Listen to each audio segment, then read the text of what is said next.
He has 59.5% of the vote. Gallegos seems to be having a comfortable time of it against Kari Lake in that contested Arizona Senate primary. As for us, we're headed back to Aaron McPike. So, Brian, we want to check in on this Sun Belt sweep strategy. Of course, Donald Trump would have to win one of the blue wall states to do it. He is right now leading in North Carolina and Georgia, but we're starting to get votes in Arizona, another state he would have to win that Sun Belt strategy. Right now, with half of the votes in, he is up 0.2%. So we're halfway there. But I want to point out what's going on in Maricopa County. This is where 60% of the state's vote is going to be. This is the Phoenix metro area. It is the fifth biggest city in the country. And right now, we've got Harris at 50.7%. So she is leading Trump by 2 percentage points there, and we're halfway there. Her other really strong county is Pima County. Right now, she's at 62.6%, half the vote in there. She is running ahead of Joe Biden in that county. Her other big county up here, where Flagstaff and Sedona is, right now she's at 62.9%. Go back 4 years, she's 2 percentage points ahead of where Joe Biden was there. Now, I do want to look at a couple of Trump counties right here at Prescott, Arizona. This is Yavapai County. Right now, he's at almost 65%.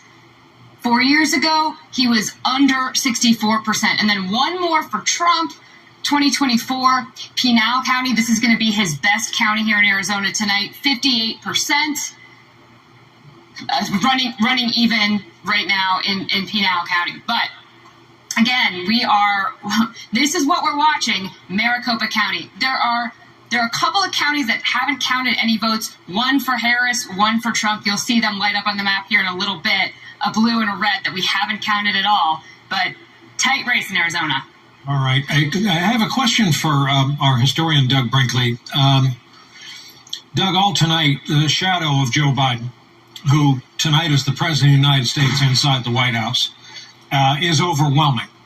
And a lot of people didn't speak plain English about how vacant he was at that debate. It sent the Democratic Party into an absolute crisis. Switching around after that debate, I saw the look and heard the demeanor of John King on CNN, as deeply sourced as anybody, and it was a free fall. So that was 106 days ago. What a momentous thing for an incumbent president to step back, to step away. I think it was probably absolutely essential in this case. And I'm thinking tonight about Lyndon Johnson shocking the country during a speech that was supposed to be a progress report on the Vietnam War. And he came out with those words, "Therefore I shall not seek and will not accept another the nomination of my party." Okay, well, this is important because of the Iowa polling over the weekend that gave Democrats such huge hopes.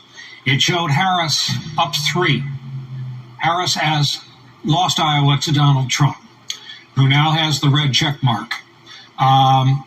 This is a notable call, especially since hopes were so high on the blue team since the polling data came out this weekend. Less of a surprise is our next call that I'm told is coming, and that is the state of Kansas.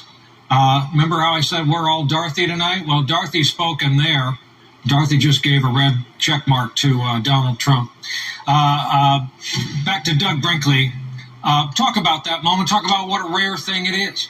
Well, when LBJ did that on March 31, 1968, he famously said there's a division in the American House. And look at the divide we have in our country right now. But the divide LBJ was talking about was Vietnam. We were down the middle, hawks and doves. And 68 didn't start out well for Johnson. You had the Tet Offensive in Vietnam, meaning there was no light at the end of the tunnel. We weren't winning. Walter Cronkite did a program on CBS, primetime, Vietnam, who, what, where, when, and why. And Mr. Neutral kind of said we might need to send the troops home and say we're soldiers of democracy and call it a day. But by the time it got to late March, with Eugene McCarthy taking on LBJ, the Minnesota senator, and it's neck to neck in the New Hampshire primary, LBJ's health was deteriorated. Lady Bird thought it's time to go. Johnson shocked the nation going on and saying, I'm out. The problem is with that story is what happens after you step out. And he had saddled Hubert Humphrey with the war in the end. And Humphrey never, as the Chicago Democratic Convention showed, never could shake the yoke of Vietnam and be a credible anti-war candidate. And then LBJ, because of the Civil Rights Acts in 64 and 65, angered the South, and you got the George Wallace defection going on. But Brian, the historic thing I just was thinking about, we're talking everybody Pennsylvania, but Michigan, and the fact that, remember Ralph Nader in Florida and that factor in 2000 when it had to go to the Supreme Court 5-4, what happens in Michigan? What's going to happen there with Jill Stein on the ballot? With Robert Kennedy's wanted to pull out Junior and can't pull out. You have the Arab American story of Greater Dearborn. And then you have a Biden, one of the most memorable moments was picketing for the United Auto Workers in their leadership. Bain is certainly for Harris, but you see workers defecting. So I think Michigan is just confusing. I think we're looking at this blue wall strategy. I think it's not about suburbs always. I think Detroit numbers have to be up. And history will look at that strange moment when Trump spoke at Detroit Economic Club and basically said, I don't like Detroit. It's a terrible place. And if you could depress voting in Detroit by saying such a thing, it tells you an awful lot about our times. He certainly has leeway. He can trash a place, take off in his plane, and be richly rewarded with votes sometimes. We want to welcome in two newsmakers to our conversation. The executive producer and host of The Young Turks, Ana Kasparian, and the strategist and host of Undistracted, Brittany Packnett-Cunningham. Brittany, I haven't talked to you in a couple days, so at this rate, I'll be calling you tomorrow morning. Anna, I'll start with you. I don't know how much of our conversation you've been monitoring because you got your own to carry on. What's your level of optimism, pessimism tonight? Well, it's increasingly looking not so great for Kamala Harris.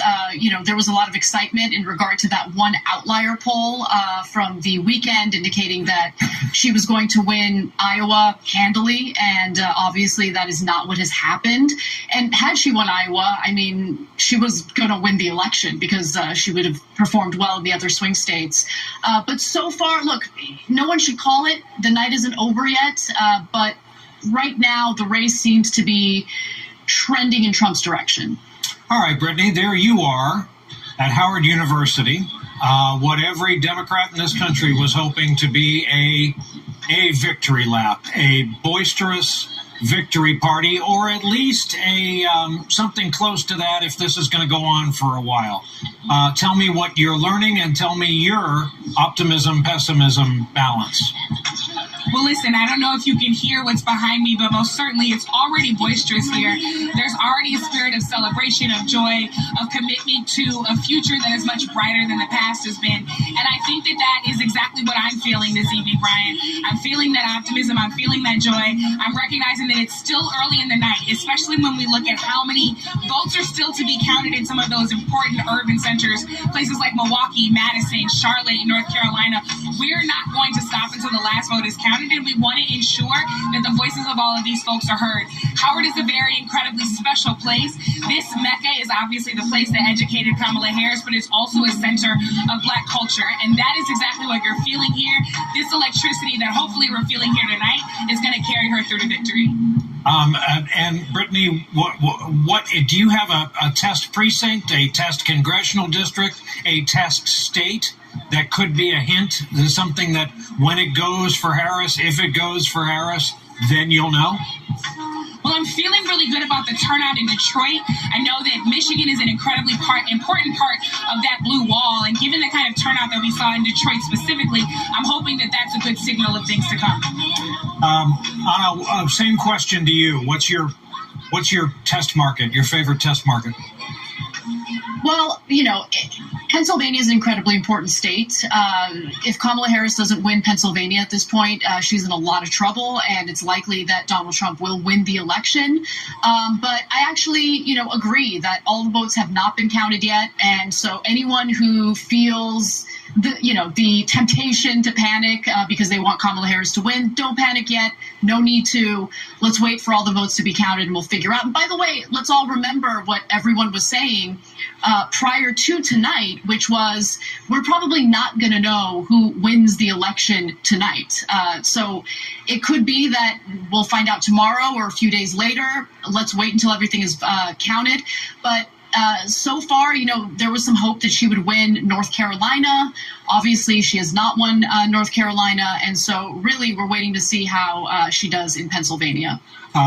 Thank you for both of your voices. Thank you for taking time out to join us tonight. It is always a pleasure, and good on you for that reminder, because I'm one of those people you're talking about. I've been telling everybody it's going to take a long time. But thank you both. Good to see you both. And before we go over to our panel, a little news out of Florida. The measure that would have enshrined abortion rights, the measure that needed to reach a ceiling of 60%, has gone down. It has failed tonight, along with a measure to legalize marijuana. And remember, Michael Moore last cycle was telling Democratic Party officials in states across the country, put weed on the ballot, because it worked for Democrats in Michigan. We'll deal with the after effects of it later, but put weed on the ballot.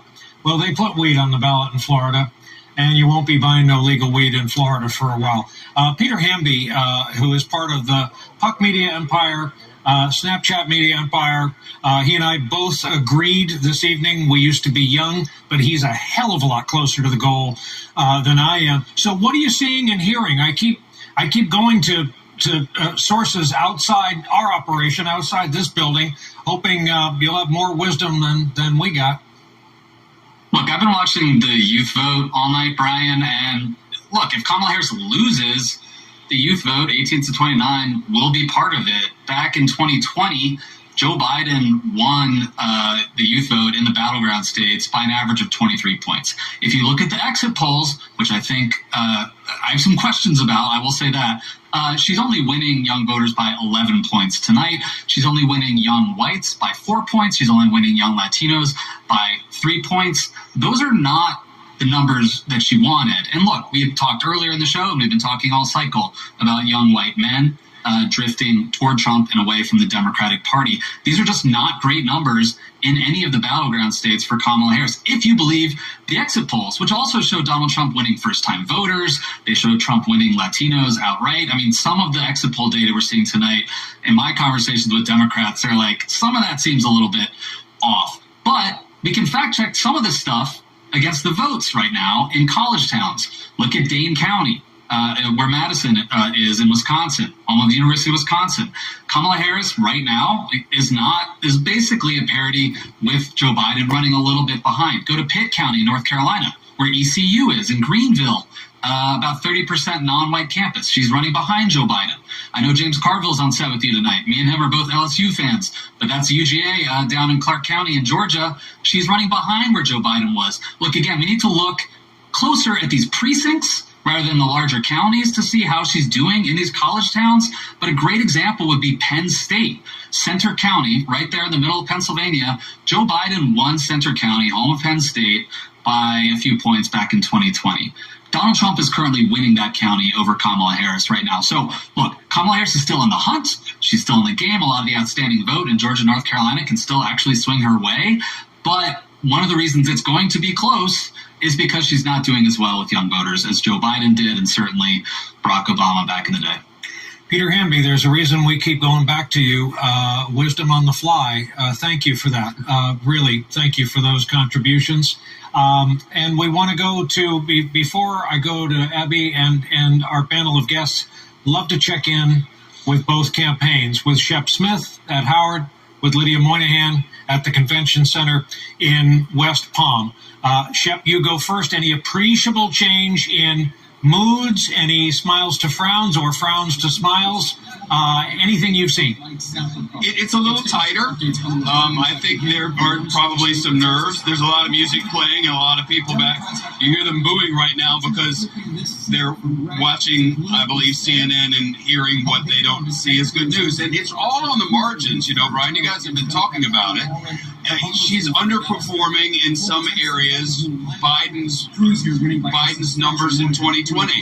And they seem to be coming to us in areas, especially where there's a higher Latin American population.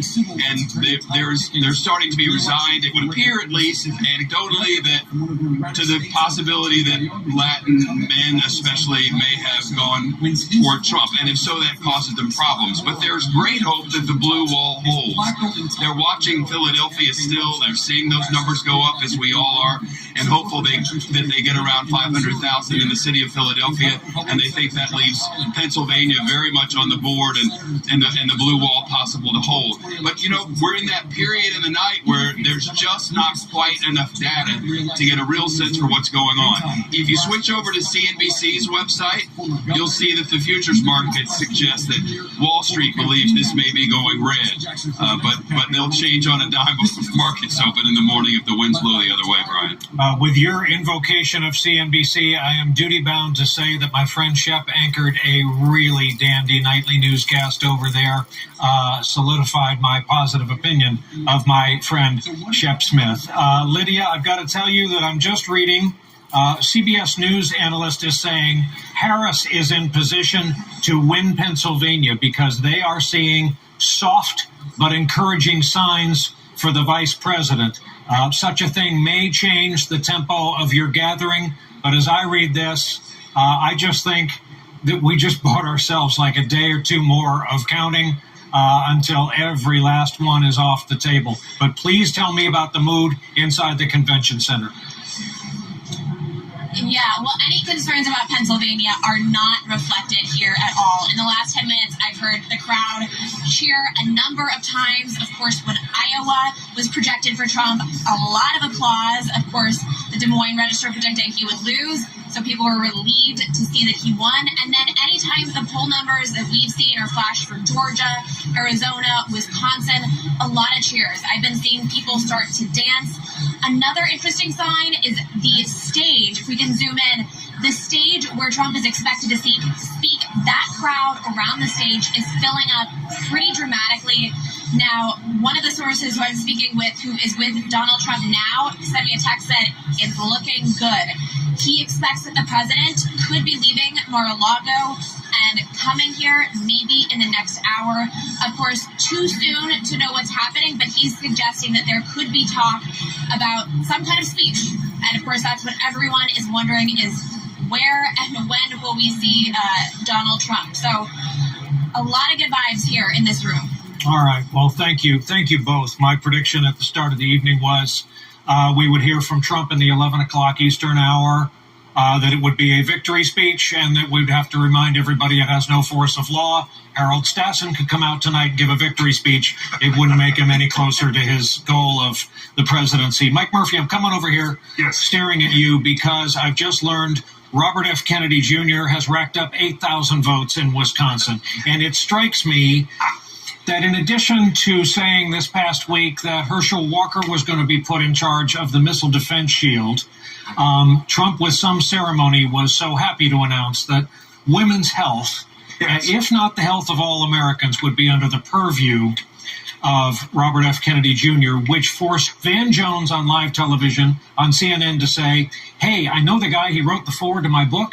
He should be nowhere near health care policy or any aspect of government policy. Have at it. What's the RFK factor in this election? Well, fluoridated water, we're finally going to tackle that national problem. Didn't we settle that in the 50s? It's unbelievable.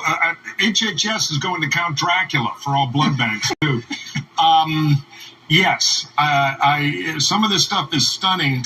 I will say, just in looking at everything, Michigan is a state. I grew up in Detroit, done a lot of statewide there, a lot of governor races. I've been watching it like a hawk, and it is interesting. So Joe Biden last time won by 150,000 votes.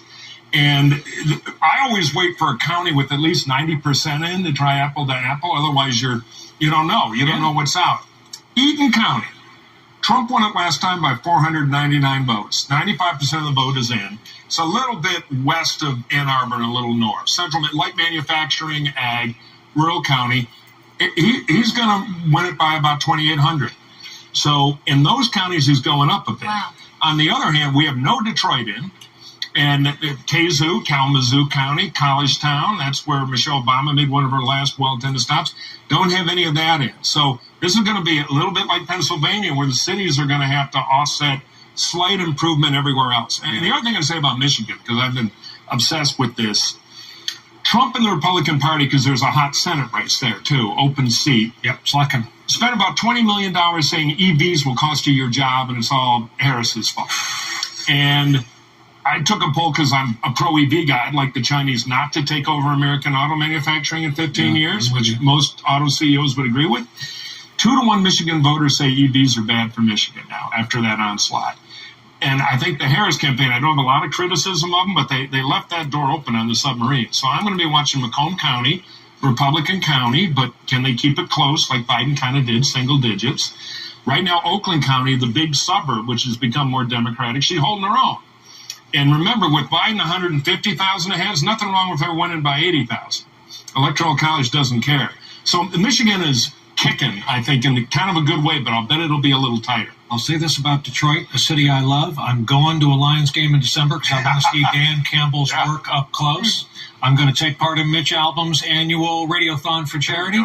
And my buddy Bernie in Detroit asked me for one of these mugs. I'm working here. You can have mine. You can take it out. Man, please, it's your witness. I will say the vibes at the headquarters when you did those remotes. Yeah. Very different They're vibes. telling. They are telling, and we all remember back to 2016, and at the time I was traveling at diners around the country, and I remember thinking, what I'm hearing from people, what I'm feeling is so different from what I see in the New York media studios, what I'm seeing in the polling. I'm kind of feeling a similar vibe once again. Aaron, you're in contact with folks in the Trump camp.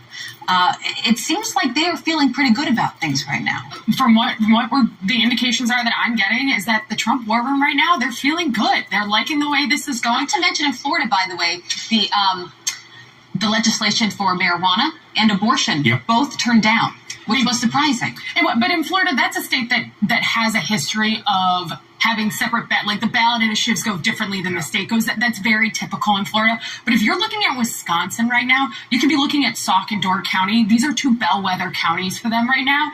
And it is, and you see Trump doing very well in those counties. And you see Kamala underperforming a bit in Dane County, where Madison is, where the University of Wisconsin-Madison is, which is a great college town. And if you enjoy college football, go to a game in Madison. But it's really hard to see how she is going to pull Wisconsin with where you see Door and Sauk. Even with Waukesha County, which was part of the WOWs, which used to be hard Republican, the slippage there, it's hard to see how Harris is going to pull it out. Am I correct, Dane? A number is in the recesses of my mind. Biden did 118 grand. It sounds about right. There last time. She's got to overperform that. And again, you did a great interview though with Ben Shapiro, who has a huge following, and what he pointed to, James, is something you've talked a lot about, which is identity politics and the wokeness and the woke police. And I think whatever comes of this election tonight, it'll kind of send a message as to how the country's feeling about some of these bigger issues.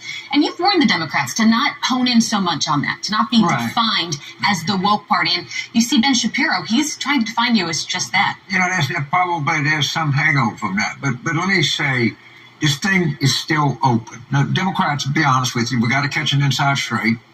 But it's very possible that we win in Pennsylvania. But Mike points out, definitely in the hunt in Michigan. We got to do Wisconsin. I think we'll be fine. But this is not. It's difficult. It's not where we want it to be, but it's a long way from over. Just you got to sit down. It's gonna be a little bit later. How different is this from 1992 when we talk about the media, the Ben Shapiros, the Joe Rogans, cable news? People live in their cul-de-sacs. You watch what you want to watch that they agree with you. You pick your friends that all agree with you, and we wonder why we have these two Americas, and we have a harder time having conversations. I'm trying to think about that time in 1992, James, and how. Yeah, I'm differently so that was. stuck in the present. But look, there's going to be a lot of evaluation going on after all the votes are counted. There's going to be a lot of second guessing. There's going to be a lot of finger pointing. You can get all that. But right now, we end this thing. Let's just hang in there and let's lose it first and then analyze it second. But I don't think we've lost it yet. They're to Okay, be we're green, still right? You say the green. Democrats. I'm a Democrat because you didn't know if somebody you got up in the last century, 2 centuries ago. When I say we, I'm referring to the Democrats, and I'm telling all of them that are watching this, stay tuned. It's difficult, but Brian, not did you impossible. know that he's a Democrat? I just learned that now. I had read that somewhere Yes. years ago. It's all right. Blew my mind. Yeah. Here's something to keep in mind as we're breathing. Especially, I recommend deep breaths after Ben Shapiro for me. And then that's not a disrespectful thing to say. It's a clarifying thing to say. Because he paints a picture of identity politics as being uniformly and singularly democratic. But what does it mean when you draw a line around who's an American or not? That's identity politics. What does it mean when you refer to Democrats as demons and you play to a deep evangelical strain? That's identity politics. What does it mean if you lean into young men and a form of masculinity, which is very exclusive? That is also identity politics. So it's not a unique Democratic thing. It's an American thing, and we're all working through it. With that, Brian, I'll hand it to you. See, it's those Harvard guys. They really put together That's combinations. not Harvard, baby. That's Arlene You get what you Thurston. pay for, That's Washington, D.C. 59 after the hour. Quick break. We're coming back at the top of the hour for the last tranche, the last group of big poll closings. No offense to the Aleutian Islands, where counting could drag on. California's 54 electoral votes will be part of the list we read to you when we come right back.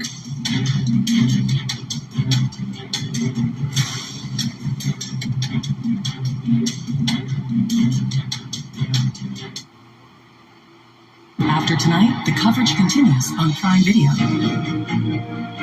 Facing all the tough questions, we break things down for you. We are living in an extraordinary period. Your news, your app. Black Friday football on Prime is back. The Raiders, the Chiefs. Friday, November 29th. Black Friday football. Kickoff at 3 p.m. Eastern, pregame at 1:30 p.m. Only on Prime. Who am I?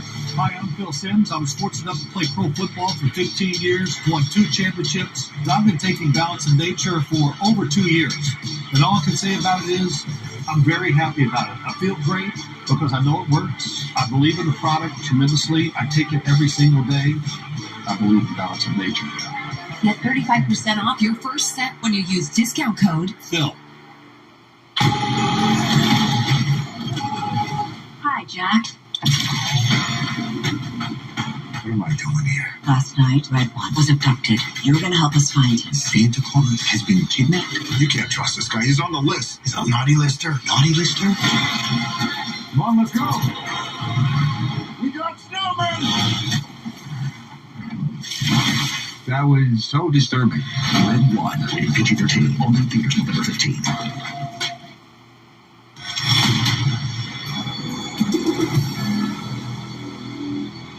We are back. Thank you for watching Election Night Live here on Amazon. And I have learned maybe 8 seconds ago what we're announcing at the top of the hour, 11 Eastern. It is 8 local, 54 electoral votes, a state of 40 million souls. And I might add, we're proud to be the first ever original broadcast for the nation on election night from this beautiful state. You see the blue check mark? No surprise. It is big blue out here on the West Coast. Those electoral votes go to Kamala Harris. Idaho, the last Democrat they voted for, LBJ in 64. I have no reason to believe, looking at that red line, that that's going to change anytime soon. 40% of whatever is in, it's enough to give Donald Trump a red check mark.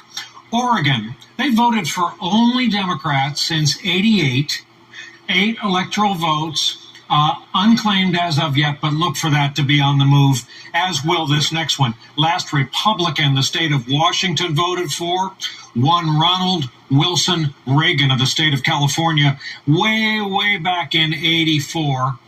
12 electoral votes there, but that is the top of the hour. Aaron McPike, I keep pushing to you. It's not like you brought a pack of Crayolas and you're going to color these in yourself. That's right. Well, let's look at Wisconsin right now. You were just talking about it with Mike and Aaron. Right now, we're close to 60% in. Democrats have been warning of a red mirage. Right now, Donald Trump is leading with almost 50% to 48.4%. We still got 40% of the vote out. A lot of that needs to come from Milwaukee, with only about half of the vote in Milwaukee right now. And then in Dane, where Madison is, we actually are almost 91.1% of the vote in. So we're doing better in terms of getting the vote in Dane. But I want to look at a couple of other counties where the two campaigns have really been competing over the last couple of months. Right here in La Crosse, 53.3% for Harris, with about 92% of the vote in. She is underperforming Joe Biden, who almost got to 56% in La Crosse, little city on the western side of Wisconsin. Eau Claire, want to look at this too. We've got almost 92% of the vote in. She's at 54.4%. Joe Biden, 54.4%. So we've actually updated a little bit. So she's keeping pace. Eau Claire is really interesting because there was a day in October, it might have been in September, when Tim Walz, Kamala Harris, and J.D. Vance were all in this place at the same time. I also want to look at this area right here, okay? Steve Kornacki's calling these the bow counties. This is Green Bay. Donald Trump right now, 61%. We're only at a third of the vote in, but Donald Trump is way overperforming his numbers. Going to Outagamie, this is Appleton. Kamala Harris was actually just campaigning there. Right now, Donald Trump, 55.4%, 54%, again overperforming there. One last one down here, Winnebago County. This is Oshkosh. Let's go back to 2024. Trump at almost 60%, 58%. Look at that, way overperforming in these counties right now. So what I have been hearing from a couple of Democrats is they are pretty nervous about Wisconsin, Brian. Oh boy! Well, we're in for a long one. I am very happy to be joined here by Aaron Perini, and I got to say, when you, as a Republican, as a former Trump staff person, tonight at that desk between Mike Murphy and Doug Brinkley, when you talked about women's health, you could hear a pin drop in this room. Crew, your fellow employees, people who've come to know you over these past several days, you had everyone's attention. So I'm going to ask two questions that call for more of that elasticity. Number one, this is a tough one, but in your estimation, what will it mean for democracy if Donald Trump is indeed reelected? I think the answer is easy. It means that democracy survives. It means that this country, again, stood up as a nation and cast its voice and vote. It means that the system, if Trump wins or Harris wins, means the system worked the way it was supposed to. And let's be clear, the filibuster is not going away. The country will not end by any measure if either Harris or Trump are elected in this country. And I actually think that institutionally, especially in the United States Senate, with Republicans picking that up, we have a better chance to hold the democracy we know and love because the filibuster will be protected. And I can tell you, out of the 100 senators that will be in the United States Senate, if you ask any of them, would you rather be a member of the U.S. House of Representatives, they will all resoundingly say no. And that means the filibuster will be protected, again, protecting our democracy. Second question is tougher. If Kamala Harris prevails, I'm thinking about Mitch McConnell, whose life's work as an adult was to convert the federal judiciary to, in effect, own the federal bench for the GOP. He got a lot of his wish. By comparison to our crusty old Supreme Court justices of the past, Donald Trump put teenagers on that court who are going to be adjudicating way past the time when I leave this earth. If women's health is the deciding factor in an eked out Kamala Harris victory, do you see the irony in that his life's work, that the life's work of so many bold-faced name Republicans in Washington ended up causing another strip down, redefine the party? Who are we? How do we lose our way?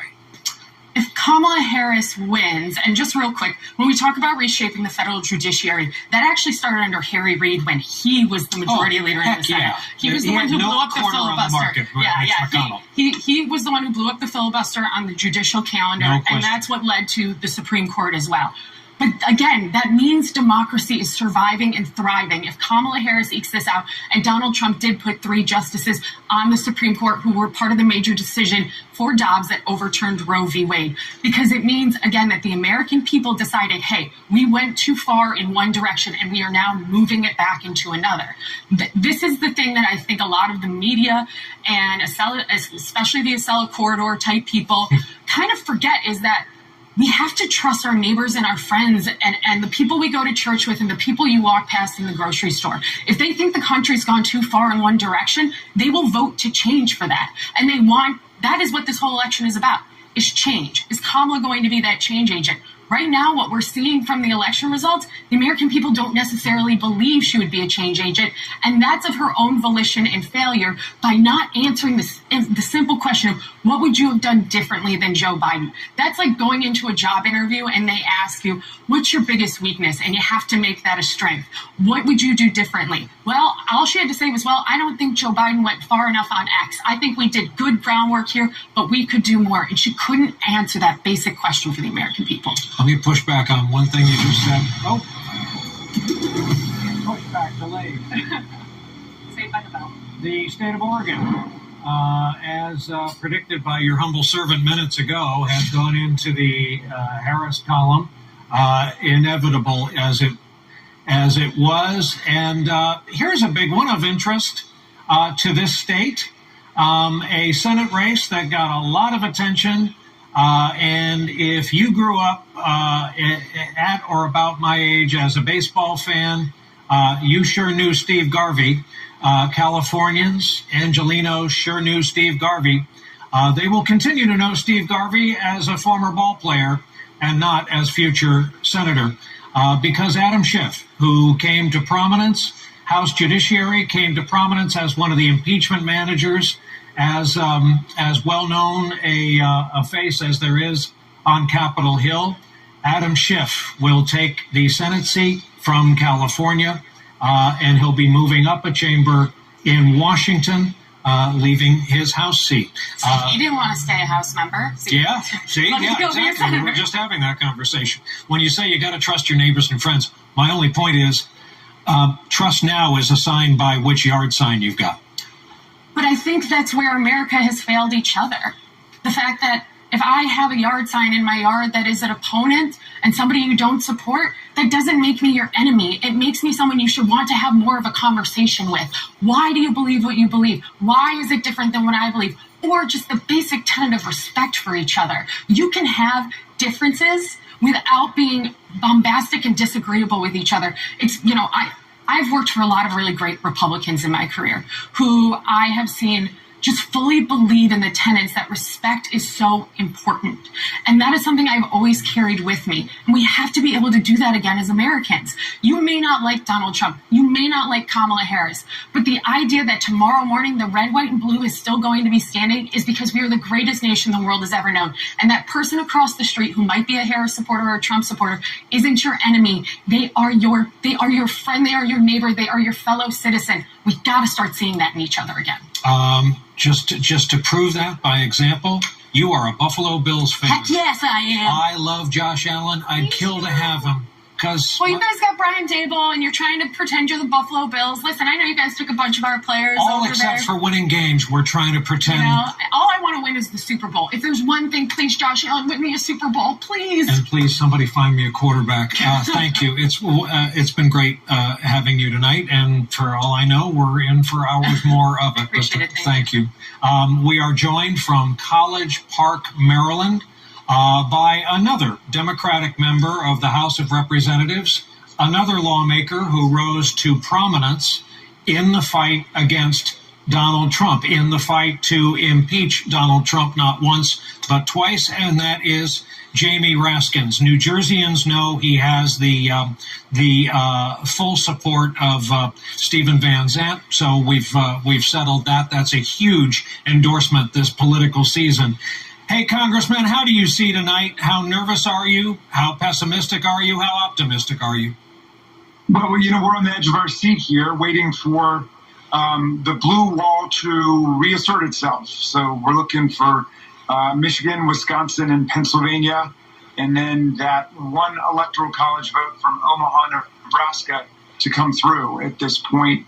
The Democratic Party has been on fire around the country, knocking on millions of doors and making millions of phone calls and running it, like an old-fashioned grassroots political party. And we're still very excited about what we've seen out in the field, and we're just hoping that the returns come to bear out everybody's enthusiasm here. You're a very connected guy. You're senior within the party. You've got a lot of friends. Are you seeing, you don't have to give us specifics, but are you seeing internals that we are not privy to that give you any either optimism or pessimism? Well, of course, I'm paying very close attention to what's going on in the House of Representatives. There are a number of races that I got to work on with my friends across the border in Pennsylvania. They're looking really good. Janelle Stelson looks like she's set to upset Scott Perry, who, of course, was implicated in the insurrection in 2020.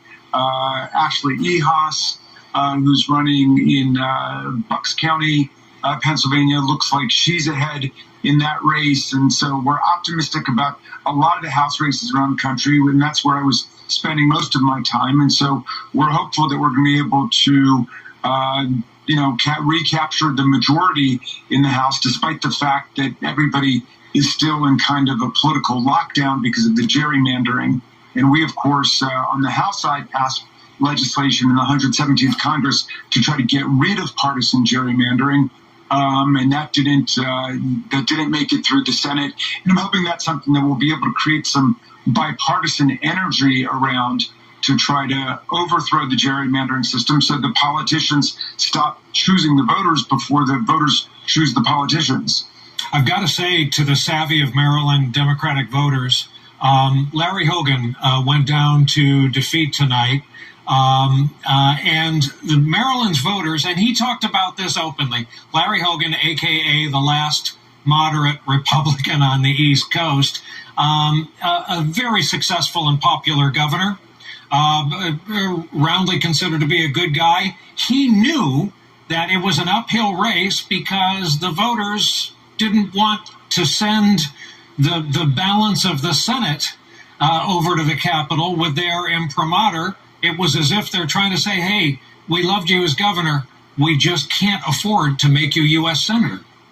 Well, I think that's part of it. I'm at the victory party for my friend Angela Alsop-Brooks, who scored a really overwhelming and decisive win in Maryland, along with a ballot question inscribing the right of women to have reproductive freedom in our state. And I think there was great enthusiasm around Angela Alsop-Brooks and her candidacy. But the other part of it is, as you say, Brian, people understood that Mitch McConnell had recruited Larry Hogan, who'd been, a moderate Republican governor in our state, to run in order to get the keys to control of the Senate. And, the voters of Maryland were far too savvy for that. And we're not going to fall for, giving the Senate over to, Speedy Josh Hawley or, Marco Rubio or Ted Cruz. We know that that's an anti-choice, anti-environment, anti-labor, party at this point that would overturn all the progress we've made, for example, on dramatically reducing prescription drug prices in the Inflation Reduction Act, and that was a very big issue here. I had constituents who were paying $500 a month to get insulin as diabetics. We capped that at $35 a month, and we have Republicans running all over the country to try to overturn the progress we've made in allowing the government to negotiate for lower drug prices. Yeah, I take nothing away from her campaign. She proved to be an attractive and successful candidate, and I believe Barack Obama dropped some pizzas by a couple days ago at campaign headquarters. A final question, and this is going to be a tough one for some folks to hear. If Donald Trump prevails, what happens to all the pending cases against him? Well, he would presumably have power to try to follow through on his promises to fire Jack Smith and to try to terminate the federal cases against him, but he would have no power to do that in any of the state cases against him. And of course, he's a convicted felon from New York. He's not been sentenced yet, and that creates questions of profound new legal